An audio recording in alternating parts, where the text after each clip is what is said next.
Hey, it's Soul with another video, and the names above me are just a sample of the awesome folks that keep this channel going. Today's video is going to be a little bit unusual. It's going to have, well, maybe a different tone. Don't worry, I'm doing this on purpose, but basically I'm just going to tell you people at Blizzard what to do about flying. Yeah, I know, it's a really original subject. Flying is, first and foremost, a dead horse. Blizzard has talked about this numerous times, changed things up, and settled on a feature that they now call Pathfinder. I happen to call it unimaginative. You see where I'm going with this tone here? World of Warcraft Shadowlands is going to launch sometime next year, give or take a month. So I decided, you know, it's not too soon. Maybe I can try talking about this now. Because there's a chance that maybe, just maybe, but probably not, but maybe Blizzard will do exactly what I'm predicting or exactly what I say in this video, but they won't. So over the next couple of minutes, we're going to solve the following concerns about flying in Shadowlands, and I guess the rest of the World of Warcraft too. Why is flight being taken away? Why are we waiting so long to fly? And why are there so many hoops to jump just to get to it? To reassure you folks at home and elsewhere, don't worry, I fixed it 100%. So prepare your downvotes or take some notes. Here's how we're going to fix flight. First and foremost, people at Blizzard, you gotta tie flying to the story. If you're going to continue controlling just how flying works in each and every expansion from now until the end of time, you're going to have to control the narrative. Or to be more precise, you need to create a narrative. That way some of us critics can't use the old excuses. Oh, well, Blizz is just prolonging our subscriptions. They're increasing our time played, our MAUs, and etc. By the way, these kinds of people who are making these kinds of comments, they're never gonna shut up about it, and the comments below will absolutely prove it. The whole point is that we're trying. Blizzard, by letting the game speak for you, you now have something to fall back on. Because right now you don't, and that's what gets people asking time and time again with each and every expansion. When is flight going to happen? When is Pathfinder going to unlock?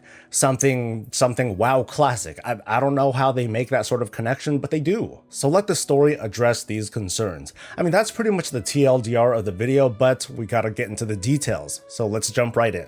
It's okay if we can't fly until max level. I think that much has been pretty well accepted by players. There's no need to break the immersion of the world so early, but first, we need to build that immersion. Why is it that we can't fly in the Shadowlands in the first place? It's something that could have been answered at BlizzCon, but instead you hid behind Pathfinder. We can use this guy to answer the question. I mean, he's gonna be our guide, right? So here's what he'll say.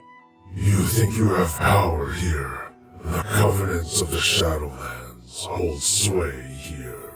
They decide who can travel freely. You cannot. Not until you prove worthy. And guaranteed that's going to make everybody shut up 100%. No, it won't. But that doesn't sound so unreasonable, does it? Blizzard, I know that I'm being a broken record here, but for years now, you, the developers, have been telling us why we can't fly. However, if we were told by a man made out of charcoal that thanks to some archaic covenant rules that we would get sky-f***ed if we tried to defy gravity, well, maybe we wouldn't like the reason still, but at least it makes sense. So when should flying be allowed? This is where it gets fun and pretty infuriating for players. Like, I'm legit excited, I'm wiggling. We know that at max level, after going through the quest lines and meeting the Covenant, we're going to choose one to team up with. The Kiri-chans, the Nightbay, the Edgelords, and the Necrophiliacs. We're going to meet with them, we're going to quest with them. Once we choose one, we're going to do this whole Covenant campaign, build soul binds, and whatever the heck else we're supposed to do. But when the Covenant that we choose decides to trust us, and I guess that would be, I don't know, midway through the so-called reputation that we're building, that's when they're going to allow us to fly in their realm. Ooh, interesting, some roleplay stuff going on, okay. But fellow players, that sounds kind of dumb, doesn't it? Yeah, but hear me out. Imagine at endgame, you got a world quest going on, you got your emissary, but hey, the emissary happens to be in your home Covenant zone. That means you'll be able to zip around, get stuff done really quick while the rabble below are scurrying about trying to get their own stuff done. That's going to feel pretty good. On that one day, you're going to have quite the boon. But on the next day, it's going to be a different emissary, in a different with a different covenant and a different location, and you won't be able to fly in that location. And that's going to suck. And that's going to be kind of a mess, wouldn't it?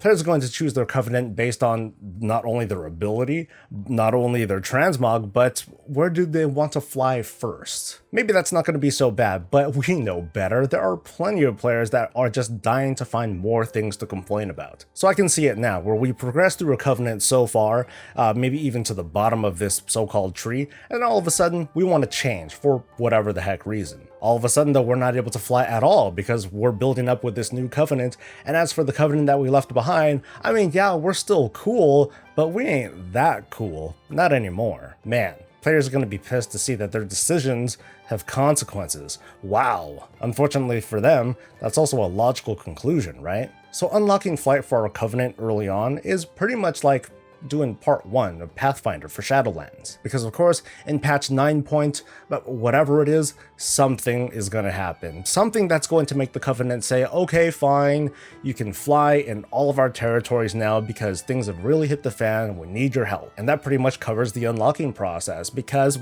well, clever Blizzard, you folks had created this whole narrative where the leveling experience will take us through each and every covenant. So technically we'll have completed a good chunk of what would be Pathfinder Part 1 just by getting to max level. And unlocking the rest of flight later in the expansion isn't going to feel like this disconnected, non-linear, do almost nothing achievement. Because seriously folks, how many of us got Pathfinder Part 2 by completing like the most menial thing, like helping turtles get to the water, and then all of a sudden, yay, I can fly. So unlocking flight full on is going to happen in some sort of patch event where the Arbiter says, yeah, okay, fine, we need your help. And here you go. Well, I'll call off the guards. So to pull something like this off, where you can fly in one zone and not the other, there's got to be a proper separation between each of the zones in Shadowlands. If you can recall, no one likes being dismounted over Wintergrasp when you happen to be flying over it and there's a battle going on. Or even more recently in Legion, when you're in High Mountain, you drop over at Thunder Totem, you're trying to go all the way to the west because there's some sort of world quest there. You accidentally fly over the Hunter Order Hall and then it teleports you down to an area. It really pisses me off. Anyway, the flyable zones are going to be the 4 Covenant zones. The way I see it, you don't really need to fly an Oribos, but of course, it's not like we know the layout because I'm making this video so freaking early. But if it turns out that the distance between the bank and the mailbox and the auction house gives people literally cancer, then sure, why not grant flight in Oribos?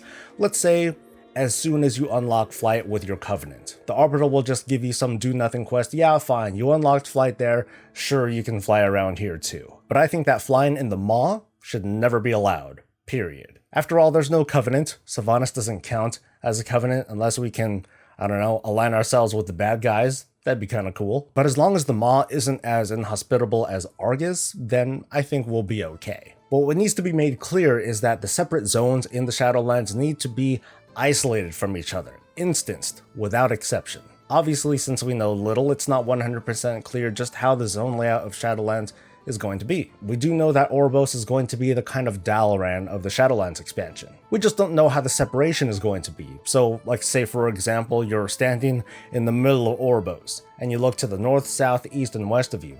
Are we supposed to see each of the 4 zones in either direction? In my opinion, no, you shouldn't. The zones should feel so unique and distant and separate from each other that they should be in their own instances. I know this is like blasphemy. Or is it? The Shadowland is supposed to be like this plane of existence that is home to all of the dead in the Warcraft universe. The Shadowlands isn't small. I don't think there's any contesting that. So if all the zones in Shadowlands are going to be contained in this little tiny instance, well, then it's not going to feel like this grand plane of semi-corporeal existence. Here's a recent example of something that works. When we visit Argus, which is a shattered planet that's only the size of 3 subzones, each of these zones still feels like a tiny part of a much greater whole, thanks to the use of clever skyboxes. Shadowlands ought to reflect that kind of design, and based on some of the screenshots that we have, it seems like it does. In that case, Bastion would be described as just a slice of this vast Kyrian territory that stretches across a huge part of the Shadowlands, as far as the eye can see. So even if the zones themselves are limited in scope, the areas that they're based off of should be absolutely massive and overwhelming almost. The Shadowlands is obviously way bigger than Argus, so players should at least understand that where they go to in the Shadowlands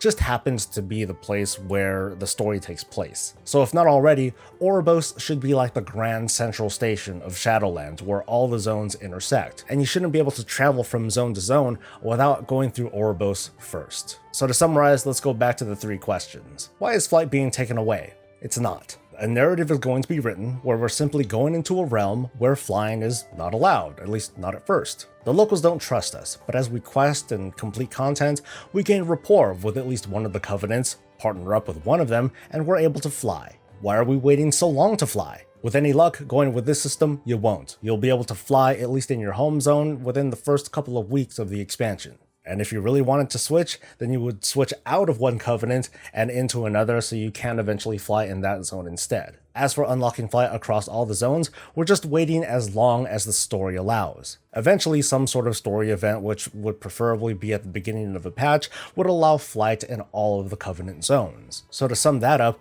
all you really need to do to unlock flight is to have completed the entire Covenant quest line, which you only need to do once, and you're going to do on your first playthrough at the very least. So why are there so many hoops? Blizzard wants us players to experience the story and follow its narrative. I think that's a fair compromise. Thankfully, leveling is going to be linear in this expansion, so by the time your character does get to max level, they're going to have unlocked almost everything that they need to eventually unlock flight later on. So that's going to wrap things up. I know that I'm talking about this really early, well before we know any of the facts of the expansion, but it's worth talking about now, so that way we can say that we're talking about it now. So if you don't mind, like the video if you enjoyed yourself, share your thoughts in a comment below, and subscribe for more of this and all things Warcraft. I'll see you later. Until then, stay safe, stay happy, and stay breezy.